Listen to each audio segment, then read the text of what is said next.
Alright guys, thanks for joining me tonight. We're going to do a little bit of a tractor and equipment tour. People have been asking about this in the comments on a couple other videos, so since I've actually got quite a bit of it parked here tonight, I figured this was as good an opportunity as any to show you kind of what we're working with. I'm just going to be real brief and real general looking at this stuff. If you have any specific questions about any of the equipment, leave it down in the comments and I'll try to make a video specifically on that machine or answer that question for you. To start with is probably the most well-known tractor I own. That is this New Holland TS115A here. New Holland rates this tractor at 115 engine horsepower and 95 PTO horsepower. It is four-wheel drive, and there have been a lot of questions about why the front tires are as wide as they are. You can see they are set out. Actually, they may be just an inch or two wider than the rear. If not, they're really close. But I don't know why they're set this way. A previous owner did it. It was like this when I got the tractor. But the way you change the width of these front wheels is with these bolts here and these bolts here. You can take this rim off and put it on the other side so the dish is facing in, and that'll narrow up the track quite a bit. You can also change the way these rims, these are a two-piece rim, this flange is not centered. This flange is welded to this outer rim. You can move this flange to either side of this disc as well to get a couple of other different width options. I'm probably gonna leave it alone just because with them being wider like that, it's a little easier to clear a hay windrow if I'm mowing with the pull behind or pulling the baler. So that's what that's all about. This tractor does have a loader. It's a Woods Model 255. You can see sitting over there. It's a great loader. I'm really happy with it so far. I'm sure I'll like it even more when this tractor runs well. So this one is in a ton of other videos on this channel. I'll put a link to it down somewhere, either in the description or at the end of this video so you can see it. But yeah, that's the New Holland. It has, right now it has a major engine problem if you haven't seen my other videos, so I'm working on getting that sorted out. But behind it is actually the machine it is replacing. This is a John Deere 5320. This tractor is for sale if any of you are interested or know someone who is. I purchased this John Deere in 2012. It has 3,600 hours on it now.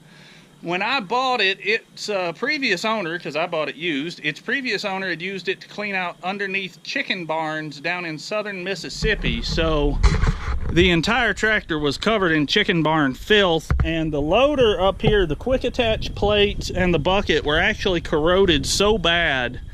The bucket I ended up scrapping, and the quick attach, I converted this over to the John Deere Global system from the John Deere standard John Deere quick attach, which has the two top hooks and the two bottom pins. I like the Global system, but from now on, if I were to buy any other tractors and have the choice, I would probably get the skid steer. But that's a different discussion for a different time. The John Deere is rated at 64 horsepower engine. John Deere says it's 55 at the PTO, but in the Nebraska test, it actually tested at 60. So I call it a 60 horse tractor. Your opinion may vary. It's got two rear hydraulic services. I have a hydraulic top link on it now. I'm probably going to take that off, and if it'll fit, I'm going to put that hydraulic top link on the New Holland, but I got to make sure the length is right. Also, something that's going to be moving to the New Holland is this quick hitch. I'm keeping that when I sell the Deere. It's a 12 by 12, 3 ranges, 4 speeds, forward, reverse, so you have 12 speeds going each direction. It's been a super reliable tractor. I've had it for about 5 years now, and in that time I've done a couple of leaky seals, I've done an alternator, and I rebuilt the water pump. The two loader curl cylinders are leaking, but again, 3,500 hours, 3,600 hours on this thing, so no surprise there. I have seal kits to rebuild those. I will be rebuilding those before this tractor is sold, and I will do a video on it. So if you're not subscribed, reach up there, hit that subscribe button, hit the little bell icon so you get notifications, and you'll get to see all that. This one, I'm just going to do it while I'm standing here. You probably haven't seen it in any videos, or if you have, it's just been in the background. This is a 2001 John Deere Gator 4x2. It is a very simple machine, a very rugged machine. It has a forward and a reverse, differential lock, parking brake. I added 2 LED lights to the front of the Curtis cab, added one more to the back of the Curtis cab. They're on switches here and here. Yeah, there and there. That switch over there is factory light in the grill. Solid machine. When I bought it, the transmission was in bad shape and the brakes were in bad shape.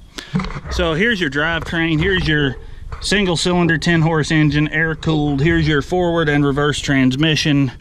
Here's your drive belt, your drive clutch, air filters right there. These old 4x2s did not come with oil filters on all of them. The oil filter was an accessory that you could have added. And because this one has the Curtis cab, normally you would just reach in there and push a little lever to release the bed. This one has this little linkage right here. So, oh yeah, I had to build these fenders. When I bought this, it didn't have any rear fenders, which you wouldn't think would be a big deal, other than it covered everything in mud. And both doors, when I got it, were damaged right there. I taped over it a few years ago, but that didn't last. But the door would come open and hit the tire and be damaged. So that's another good reason I put fenders on it. Those fenders are 1/8 inch flat steel that I bent and broke and welded and did all that with. So now we're gonna walk out here and take a look at some of this other stuff out front. All right, so you can see everything behind me here, and this is kind of a combination of new arrivals and old equipment that helped us get where we are. And because of that, we'll start right here with this Belarus. This Belarus has been here probably the longest. It is a model 420A. It's an air-cooled 4-cylinder diesel. There's no radiator. There's a fan right here that draws air in the front of this screen. The air goes through this cover, and then each cylinder has fins around it like a cylinder on an air-cooled engine to help cool it. It got a new starter last year. It got a new alternator last year, and it's just a solid tractor. It's rugged, it's crude, it is no fun to run all day, but it works. It does have front suspension here. It is 4-wheel drive. That does not make it any more comfortable to run, or if it does, I'd sure hate to know what it's like without it. Home-built canopy.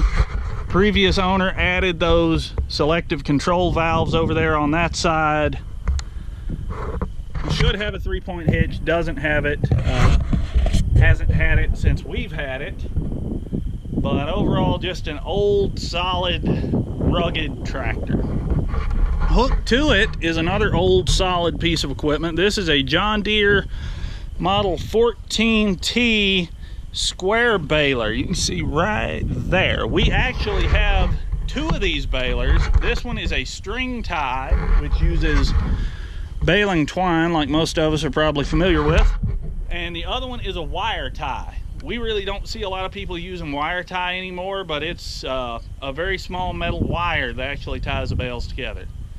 That baler we have actually started using for a parts machine for this baler, and the reason is nobody wants to buy wire bales here, and the cost of wire is so much more than the cost of twine. It doesn't make sense for us to bale them that way and then try to sell them at the same price as a twine-tied grass bale. But we are slowly but surely getting out of the square bale business. That's why there hasn't been any updates to this equipment, because we're really trying not to use it if we can help it. All right, so moving from our square baler now, we'll talk about our round baler. This is a Hesston 560 that got here, I want to say 3 years ago. We bought it used, of course. It's a 1000 RPM PTO. Older baler, solid baler. Sorry, I got to adjust my stick thing here. I've never used this before, so I hope it's coming out all right. But just a decent old baler. We replaced one belt on it before the start of this season. These arms, I know some of you are wondering about these arms here. These are not obviously a factory item. These were added by a previous owner, but I see why they did it and it makes sense. When you're feeding a round baler, unlike a square baler, the way you feed hay into this is going to affect your finished bale. If you feed all your hay into one side of the baler, your bale's going to end up cone shaped and hard to move and hard to handle and hard to keep tied. Balers have sensors on them, and this one does as well, that tells you where the hay is building up, where it's feeding in, and which way you need to drive. I'll show you that on the monitor in the cab. But on this one, those sensors are just terribly, terribly inaccurate. So instead, somebody installed these two arms up here, and what you do is as you're baling, tension builds on these belts as the hay begins to roll and form the bale. So the tension's building on your belts. The belts run on these two wheels at the bottom. As tension builds, it causes the belt to push out, push down on the wheel, the tip moves. But basically what you do is you want to keep these two tips about even while you're baling, and that's what we're using as a monitor to see how we need to feed hay into this baler. Yeah, it's crude, but it's really simple, it's really effective, and there's nothing there to go wrong. And of course, as you can see, it is hooked to the John Deere 6410. Now this John Deere actually just got here about a week ago. We picked it up on a Saturday, did the maintenance on it on Sunday, built the bale monitor bracket on Sunday, and it was in the field with this baler on Monday. And it has been excellent. No problems at all out of this thing. Super happy with it. It is the replacement for the Belarus over there. The Belarus has been a good tractor, but running it for 8-10 hours a day will absolutely beat the snot out of you. It is underpowered, it is undersized, and it does not have the proper PTO to run this baler. So we'll climb up here for a second. I'll show you the cab, show you this bale monitor I was talking about. You can see if the sensors in the baler were more accurate, your drive left and drive right lights come on. And these lights would come on when the bale was building up on one side or the other, and it would tell you which way to go to correct it. Sorry about that, I hit the stick. But like I said, that is super, super inaccurate on our baler, which is why it's easier to just look behind you and watch those arms. This tractor has about 6,600 hours on it, just over, and so far solid as a rock. Great piece of equipment. Got 800 pounds worth of weights on the front of it. This bungee cord is just hanging there because who knows why. Random bungee cord. So yeah, that's our round baling setup. That John Deere is going to be replacing this Belarus. This Belarus is going to be moving on to greener pastures, and then behind me is the last big piece of equipment I have here tonight. This, as you can see, is a spray coupe. This is an older unit. I think this one's built in the early 90s, but this is a spray coupe model 220 sprayer. Brandon actually just dropped this off here yesterday, I think. Until now, our spraying setup has been a spot sprayer on the back of an ATV. It works great for small areas, but when you need to spray, you know, if you want to put down a liquid fertilizer and you need to cover 40, 60, 80 acres, an ATV is not going to get it done. I've got a tank. I am going to be building a pull type sprayer at some point, but this thing came along at the right time, at the right price. Now, as you can guess, just by looking at it, it does not run.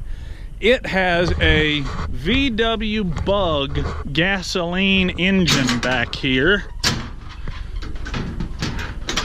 If I can get her open, I'll show it to you. Yep, there we go. But there's your engine, there's your spray pump, there's the mechanism. It has a 200-gallon spray tank. It has a foam marker system. I'm sure all of that is going to need repair. The previous owner or somebody somewhere along the way built this little trailer for it, and it's actually really, really nice.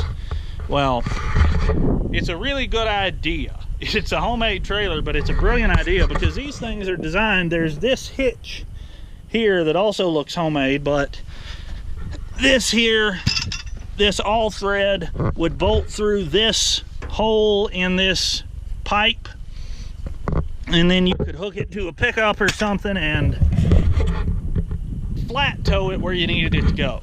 That works great if you're just moving from field to field for a mile or two, but if you're going to take this thing for a long trip like Brandon did, he picked this thing up over in Nebraska somewhere, getting all three wheels off the ground is really nice, and I think they did a pretty decent job on this little trailer. Let's climb up in this thing and take a look around. I haven't even honestly really done that myself yet. The way you get in is that slides forward, and then you just Spider-Man your way up here. It's easier with the boom unfolded, I'm sure, but clutch on the left, brake in the middle, throttle on the right, gear shift, foam on and off. Here is your spray control for all your nozzles. I don't know if any of that works. We'll have to sort all that out. Looks like a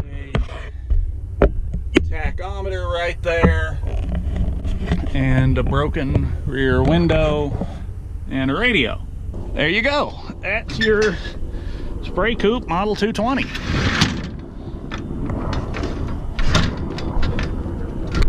There it is. So there's that stuff. I will be doing an in-depth video on this Spray Coupe once I get into it and start seeing what it's going to take to get it running. Like I said, any of this other equipment you guys have questions about, please comment down below. Let me know. I'll try to do videos on that stuff for you. I'm going to wrap it up here because this one's already getting long. You did not see the Hesston 6600 swather in this video. You did not see the Ford 8210 tractor in this video. John Deere 870 and a John Deere 650 that you did not see in this video because they're out in Hawk Springs. Hope you enjoyed this. Hope you found it interesting. Subscribe if you haven't to see the detailed stuff on all this equipment behind me. Hit that little bell notification icon. If you enjoyed this, hit like, comment down below if you have any questions, and thanks for watching.